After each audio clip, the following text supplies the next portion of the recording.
So what we're going to be doing is we're going to do a quick flashback to what we covered last class. What are two ways that we check a blade?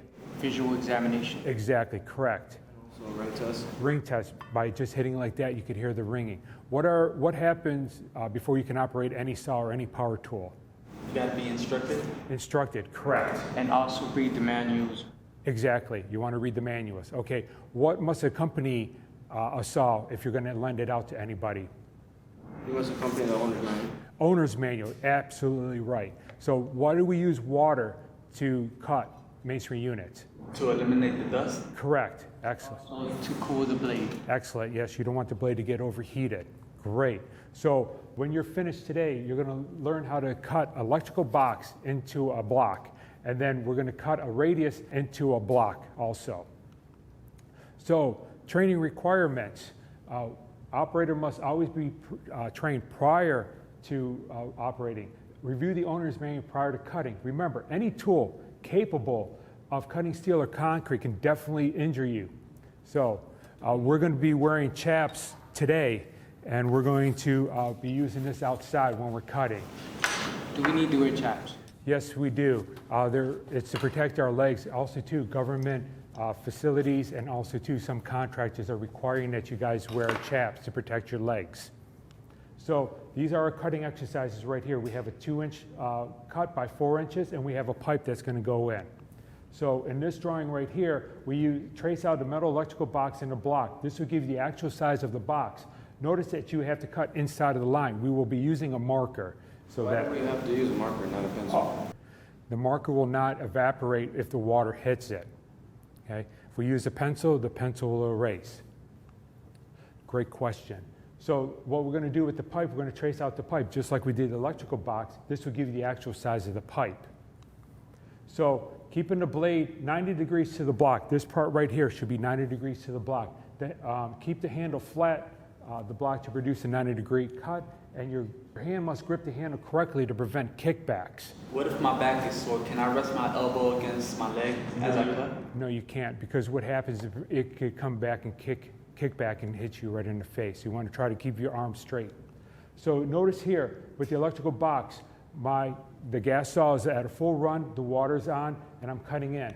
I make 2 cuts, then I take my hammer and I pop that out. The electric box should slide right in.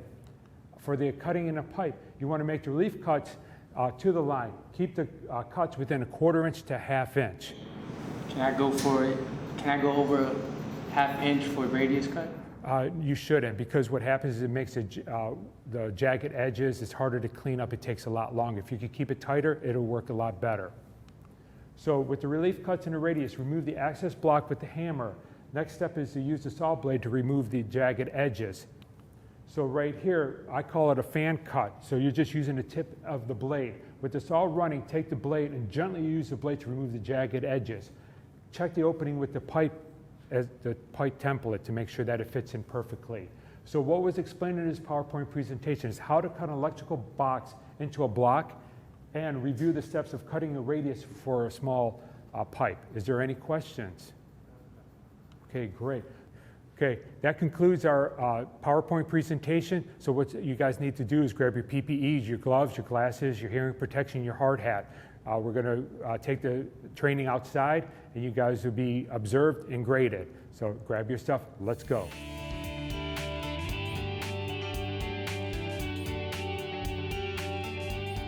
Welcome back out here, gentlemen. What we learned in the classroom, we're going to demonstrate out here. So you notice that we have all these areas barricaded off. This is at 10 feet away, if not more, from where we're going to be cutting. We want to make sure that there's no people around us, animals, pedestrians, or even something that could catch fire, like grass or that. You notice that we have our fueling tank right back over there. That's so that it's within 25 feet of where we have to fuel up. Over here, we have our fire extinguisher. Now, our fire extinguisher is there in case there's a fire or something like that. If we need, we could always cut the hose and put out a fire if it's possible. So what we're going to do now is we're going to take this and we're going to draw an electrical box in. Everybody's got the earplugs on, your hard hats on, safety glasses on. So what we're going to do is we're going to be drawing this right here. We've already established the measurement. So we're going to just take this, and I always leave it down just a little bit so that it would rest on the next block. So all I'm going to do is just trace this out. You'll want to stay inside of the line. That's my square, my box for the electrical. Now we're going to draw the pipe. So we're going to do 2 cuts at one time. We're going to do the electrical box and I'm going to do the pipe. So all I'm going to do is just trace right around here. You'll notice that with the marker, it won't erase like a pencil would. That's like we discussed in the classroom. When you guys cut this, you'll notice that. So we'll put everything aside so that it's out of everybody's way. I'm going to double check, make sure nothing's in the way. Then I'm going to grab my saw. I know the water's hooked up. This is fully fueled. So I'm going to reach over and grab this. In the meantime, I'm making sure that I don't have anything to trip on. And what I'm going to do is I'm going to cut the electrical box first. I'm going to put my hearing protection on first, and then I'm going to put my shield down. You never want to drop start the saw. You want to put your knee on it. So I'm going to turn this on. I'm going to put my knee on it like this, and then I'm going to just pull straight up. It started. Let it warm up a little bit. You hear how that is?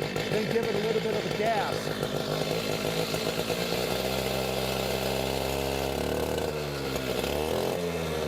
Now it's ready to go. I'm going to put my face shield down. I'm going to turn the water on. I'm going to enter at full speed with the water on. Then I could pop that out. We'll do a demo on that. Here we go. Keep your arms locked straight.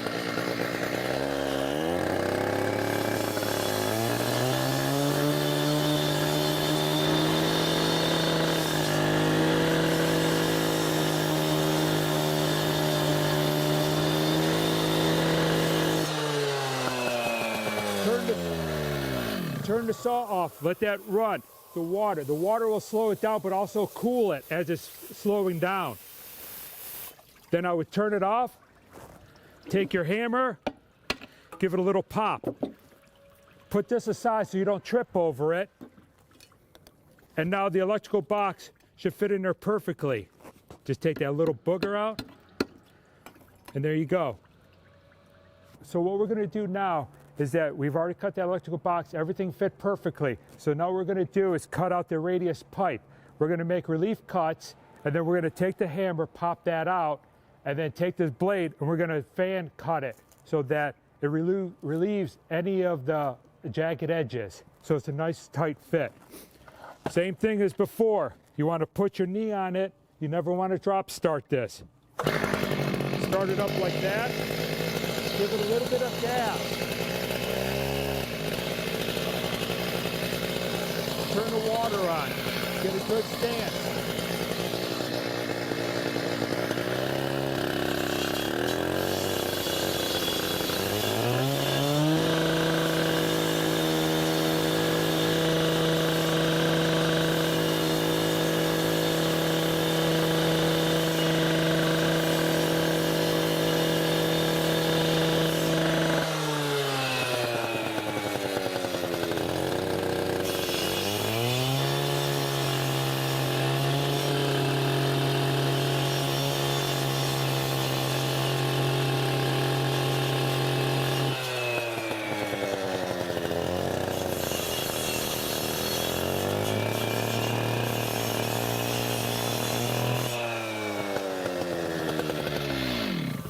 So like I said before, we're gonna let that saw run down, then grab the hammer and pop this out.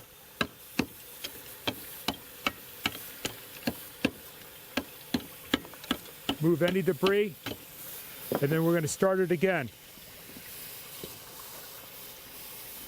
Turn the water off, now turn it back on. Give it a little bit of gas. Now we know it's gonna run. Turn this on. So we're going to fan cut everything.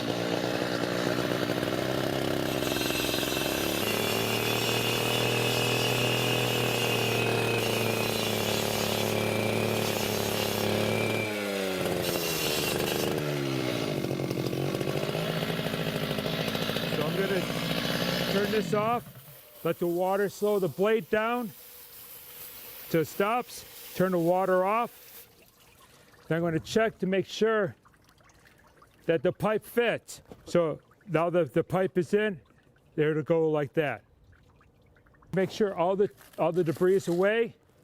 We want to make sure that we clamp our block down because it's a lot higher. We need to stabilize our block. That's why you see the clamp there. So when we're done with this, you guys will put the chaps on. You guys will be wearing your hair protection. Somebody's going to be wearing the other face shield. I'm going to stand right by so I can watch you, observe you. Now, if I flag like this to stop what you're doing. Is there something wrong, some danger? So I'll correct you on your mistakes, and then you guys continue on cutting. Make sure that you got a good grip on everything, on the handle, so it doesn't kick back at you. So are you guys ready? Yes. All right, great. So we'll carry on. Daniel, you're the first one up.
Welcome back, guys. We did excellent out there. Everybody came back safe and sound. We wore the chaps. Nobody got injured. Everything went smooth. Couldn't ask for anything better. We had beautiful weather out there. He was able to see anything. No rain, no snow, anything like that. You guys noticed I was taking notes on what you were doing, and everyone did really good. Very good for the first time. Outstanding work.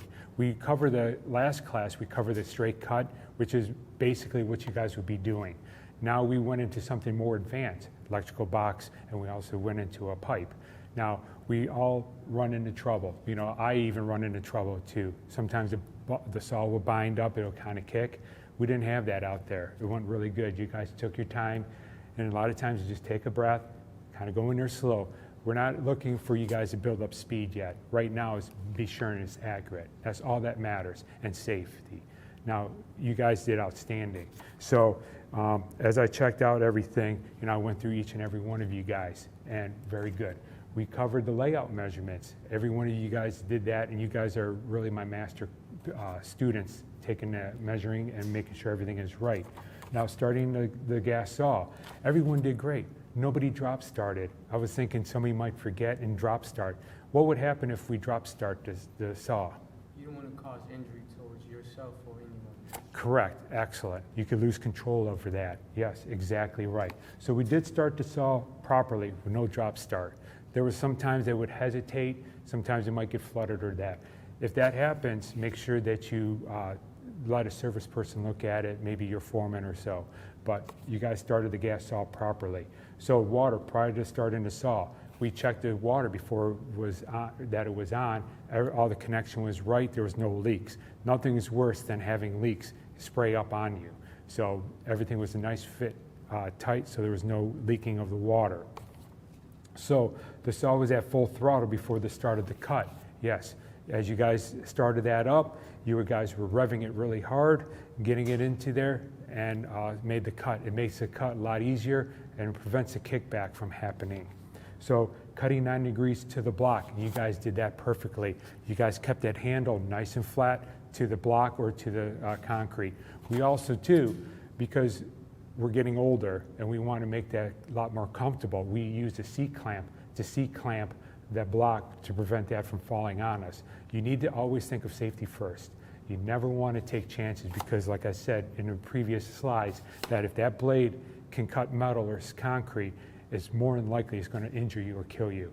So you want to make sure you did that. So you did that really good. You cut this, you cut straight, which was the blade was nice and flat. You came into the block at 90 degrees. Removal of the block for it to receive the electrical box. You guys did that great. You guys made the two cuts, popped that out, and you cleaned up any of the little boogers that might have been in there kind of caught up. You could always too take your blade and go in there like the fan cut, like what we did on the radius. So the saw operated in a safe manner? Yes.